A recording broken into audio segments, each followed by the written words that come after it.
ഗുരുഭ്യോ നമഃ. ഓം ഗം ഗണപതയേ നമഃ. ഓം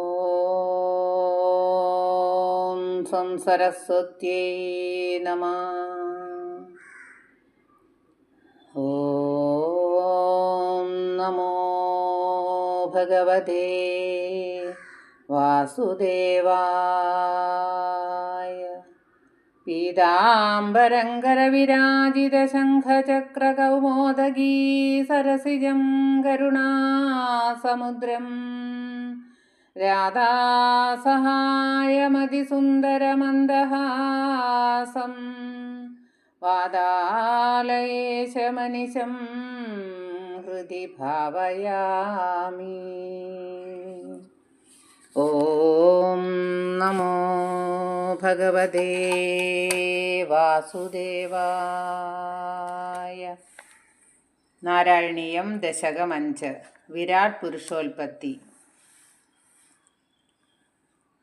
വ്യക്താവ്യക്തമിദം ന കിഞ്ചിദഭവത് പ്രാക്പ്രാകൃതപ്രക്ഷയേ മായായാം ഗുണസാമ്യരുദ്ധവികൃതൗ ത്വയ്യാഗതായാം ലയം. നോ മൃത്യുശ്ച തദാമൃതം ച സമഭൂത് നാഗ്നോ ന രാത്രേ സ്ഥിതിസ്തസ്ത്രൈകസ്ത്വമശിഷ്യത കില പരാനന്ദപ്രകാശാത്മനാ. പണ്ട് ബ്രഹ്മാവ് പ്രളയകാലത്ത് സത്വം, രജസ്, തമസ് എന്നീ ഗുണങ്ങളുടെ സാമ്യം മൂലം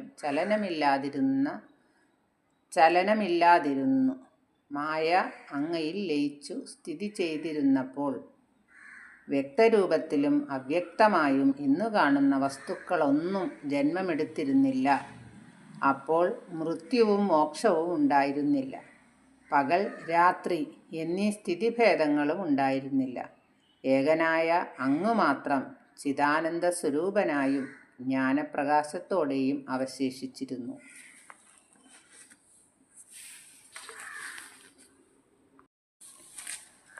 കാലകർമ്മഗുണാശ്ച ജീവനിവഹാ വിശ്വം ച കാര്യം വിഭോ ചില്ലീലാരതിമേയുഷീ ത്വയി തഥാ നിർലീനതാ മായയൂ. തേഷാം നൈവ വദന്ത്യ സത്വമയീ ഭോ ശക്ത്യാത്മനാതിഷ്ഠതാം. നോ ചേത് കിം ഗഗനപ്രസൂനസദൃശാം ഭൂയോ ഭവേൽ സംഭവ. അല്ലയോ ഭഗവാനെ, അക്കാലത്ത് കാലം, കർമ്മം, ഗുണങ്ങൾ, ജീവാത്മാക്കളുടെ സമൂഹം മുതലായി സർവവിശ്വവും ആത്മാരാമയോഗനിദ്രയിൽ മുഴുകിയിരുന്ന അങ്ങയിൽ ലയിച്ചിരുന്നു. അവയുടെ അവ്യക്തമായ ശക്തിയും അപ്പോഴത്തെ അസത്തയും ആരും പറയുന്നില്ല. അന്ന് അവയുണ്ടായിരുന്നെങ്കിൽ ആകാശപുഷ്പങ്ങൾ പോലുള്ള അവ വീണ്ടും ഉത്ഭവിക്കുമായിരുന്നു. ഏവം ച ദിപരാർത്ഥകാലവിഗതാ വീക്ഷാംസി സൃക്ഷാത്മികാം ബിഭ്രാണേ ത്വയി ചുക്ഷുഭേ ത്രിഭുവനീ ഭാവായ മായാ സ്വയം. മായാദഃ ഖലു കാലശക്തിരഖിലാ ദൃഷ്ടം സ്വഭാവോപി ച പ്രാദുർഭൂയ ഗുണാൻ വികാസ്യ വിദദുസ്തസ്യാഃ സഹായക്രിയാം. ഈ സ്ഥിതിയിൽ 2 പരാർത്ഥകാലം കഴിഞ്ഞു സൃഷ്ടികർമ്മം നടത്താനുള്ള ആഗ്രഹത്താൽ അങ്ങ് നോക്കിക്കൊണ്ടിരിക്കെ 3 ലോകങ്ങളുടെ മൂലകാരണമായ മായാശക്തി സ്വയം അങ്ങയിൽ നിന്ന് പുറത്തു വന്നു. മായയിൽ നിന്നുളവായ കാലം, സമസ്ത കർമ്മങ്ങൾ, സ്വഭാവം എന്നീ ശക്തികൾ സ്വയം പ്രകാശം ചൊരിഞ്ഞു വളരുകയും മായയെ സഹായിക്കാൻ തുടങ്ങുകയും ചെയ്തു. മായാസന്നിഹിതോ പ്രവിഷ്ടവപുഷാ സാക്ഷീതി ഗീതോ ഭവാൻ ഭേദൈസ്താം പ്രതിബിംബദോ വിവിശിവാൻ ജീവോപി നൈവാപരഃ കാലാദിപ്രതിബോധിതാത ഭവതാ സഞ്ജോതിതാ ച സ്വയം മായാസാ ഖലു ബുദ്ധിതത്വമസൃജൽ യോസൗ മഹാനുച്യതേ. മായയുടെ സാന്നിധ്യമുണ്ടെങ്കിലും അതിനു പ്രവേശനമില്ലാത്ത സ്വരൂപത്തോടു കൂടിയ അങ്ങ് സാക്ഷിയായ ചൈതന്യമെന്ന്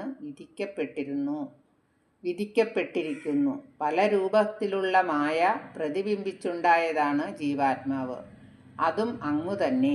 പ്രളയാനന്തരം കാലം മുതലായ മറ്റു ശക്തികൾ ഉണർത്തിയപ്പോൾ ആ മായ അങ്ങയുടെ പ്രേരണ മൂലം സ്വയം ബുദ്ധിതത്വത്തെ സൃഷ്ടിച്ചു. അതിനെ മഹത്തത്വം എന്നു പറയുന്നു. തത്രാസൗ ത്രിഗുണാത്മകോ ബീജമഹാൻ സത്വപ്രധാന സ്വയം ജീവേസ്മിൻ ഖലു നിർവികൽപമഹം ഇത്യുദ്ബോധനിഷ്പാദക ചക്രേസ്മിൻ സവികൽപബോധകമഹം തത്വം മഹാൻ ഗല്ലസൗ സമ്പുഷ്ടം ത്രിഗുണൈസ്തമോതി ബഹുലം വിഷ്ണു ഭവൽ പ്രേരണാത്. മായാസമൂഹത്തിൽപ്പെട്ട മഹത്തത്വം ത്രിഗുണാത്മകമാണെങ്കിലും സത്വഗുണപ്രധാനമാണ്. ഇത് ജീവാത്മാക്കളെ നിശ്ചേതനരാക്കി അവരിൽ ഞാനെന്ന ഭാവമുണ്ടാക്കുന്ന പ്രേരകശക്തിയാകുന്നു. ഹേ വിഷ്ണു ഭഗവാനെ, അങ്ങയുടെ പ്രേരണയാൽ ഈ മഹത്തത്വം ത്രിഗുണ സമ്പുഷ്ടമാണെങ്കിലും അധിക പങ്കും തമോ ഗുണമുള്ള ജീവാത്മാവിൽ വിഭിന്ന ധർമാരോപമുണ്ടാക്കാൻ വേണ്ടി അഹം തത്വത്തെ സൃഷ്ടിച്ചു. സോഹം ച ത്രിഗുണക്രമാൽ ത്രിവിധധാമാസാദ്യ വൈകാരികോ ഭൂയസ്തൈജസതാമസാ വിധി ഭവന്നാദ്യേന സത്വാത്മനാ ദേവാനിന്ദ്രിയമാനിനോ കൃതദിശാവാദാർക്കപാശ്യശ്വിനോ വഗ്നീന്ദ്രാച്യുതമിത്രകാൻ വിദുവിധി ശ്രീരുദ്രശാരീരകാൻ.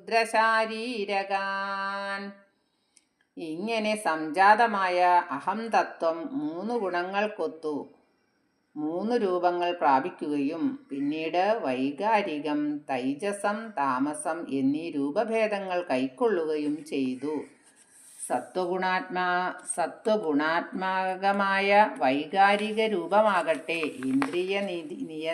ഇന്ദ്രിയ നിയന്താക്കളായ ദിക്ക്, വായു, സൂര്യൻ, വരുണൻ, അശ്വിനികൾ എന്നീ ദേവന്മാരെയും അഗ്നി, ഇന്ദ്രൻ, ഉപേന്ദ്രൻ, മിത്രൻ, പ്രജാപതി, ചന്ദ്രൻ, ബ്രഹ്മാവ്, ശിവൻ, ക്ഷേത്രജ്ഞൻ എന്നിവരെയും സൃഷ്ടിച്ചു. ഭൂമന്മാനസബുദ്ധിഹൃതമിളച്ചിത്താക്യവൃത്യന്യതം തച്ചാന്തഃകരണം വിഭോ തവ ബലാൽ സത്വാംശയേവാസൃജത് ജാതസ്തൈജസദോ ദശേന്ദ്രിയഗണസ്തസ്താമസാംശാൽ പുനസ്തന്മാത്രം നഭസോ മരുത്പുരപദേ ശബ്ദോ ജനിത്വദ്ബലാൽ. അല്ലയോ മഹാപുരുഷനായ ഭഗവാനെ, അങ്ങയുടെ ശക്തിയാൽ സത്വഗുണപ്രധാനമായ വൈകാരിക അംശം മനസ്സ്, ബുദ്ധി, അഹങ്കാരം, ചിത്തം എന്നീ 4 വൃത്തികളോടുകൂടിയ അന്ധഃകരണത്തെ സൃഷ്ടിച്ചു. തൈജസ രൂപത്തിൽ നിന്ന് 10 ഇന്ദ്രിയങ്ങളും സംജാതങ്ങളായി. ഹേ ഗുരുവായൂരപ്പ, അങ്ങയുടെ അപാരമായ ശക്തിയാൽ ആകാശത്തിൻ്റെ വെറുമൊരു തന്മാത്രയായ ശബ്ദം താമസാംശത്തിൽ നിന്നും ജനിച്ചു.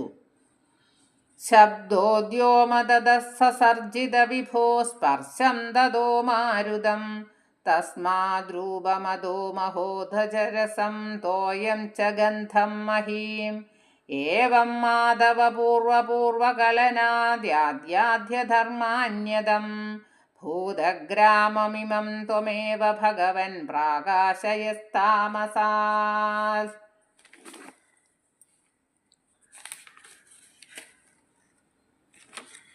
ഹേ സർവശക്ത, ശബ്ദത്തിൽ നിന്നും ആകാശത്തെയും അതിൽ നിന്ന് സ്പർശത്തെയും അതിൽ നിന്ന് മാരുതനെയും വീണ്ടും രൂപത്തെയും പിന്നീട് തേജസ്സിനെയും തേജസ്സിൽ രസം, ജലം എന്നിവയെയും ഗന്ധം, ഭൂമി എന്നിവയെയും അങ്ങ് സൃഷ്ടിച്ചു.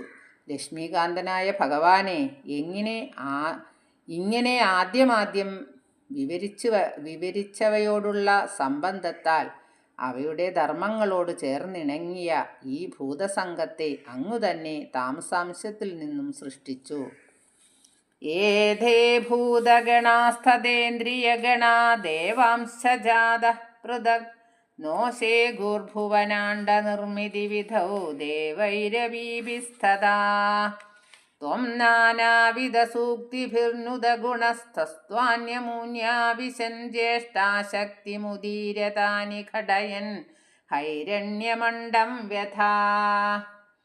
ഈ ഭൂതസമൂഹങ്ങളും ഇന്ദ്രിയഗണങ്ങളും അവയുടെയെല്ലാം അധീശന്മാരായ ദേവന്മാരും വെവ്വേറെ തന്നെ ജാതരായെങ്കിലും ബ്രഹ്മാണ്ഡ നിർമ്മിതിയാകുന്ന മഹാകൃത്യത്തിനു അവരാരും തന്നെ ശക്തരായില്ല.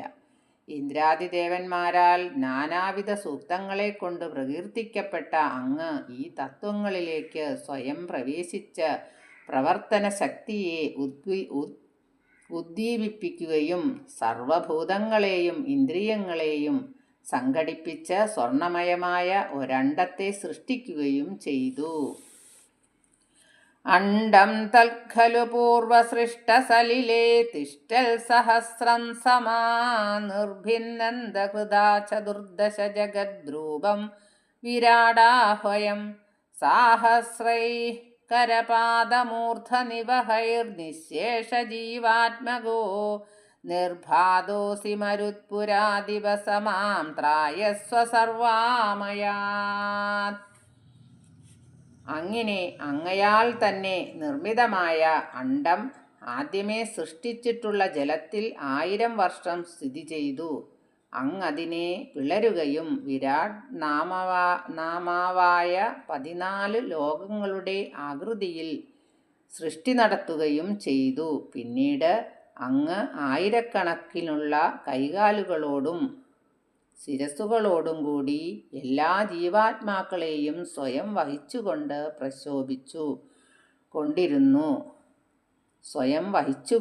പ്രശോഭിച്ചു കൊണ്ടിരുന്നു. ഹേ ഗുരുവായൂരപ്പ, അങ്ങനെയുള്ള അങ്ങ് എന്നെ സർവ്വരോഗപീഠകളിൽ നിന്നും രക്ഷിക്കണേ ഗുരുവായൂരപ്പ. ശ്രീഹരയേ നമഃ. സർവത്ര ഗോവിന്ദനാമ സങ്കീർത്തനം. ഗോവിന്ദ ഗോവിന്ദ. സർവത്ര ദേവീ നാമ സങ്കീർത്തനം. ശ്രീ ജഗദംബികായേ നമഃ.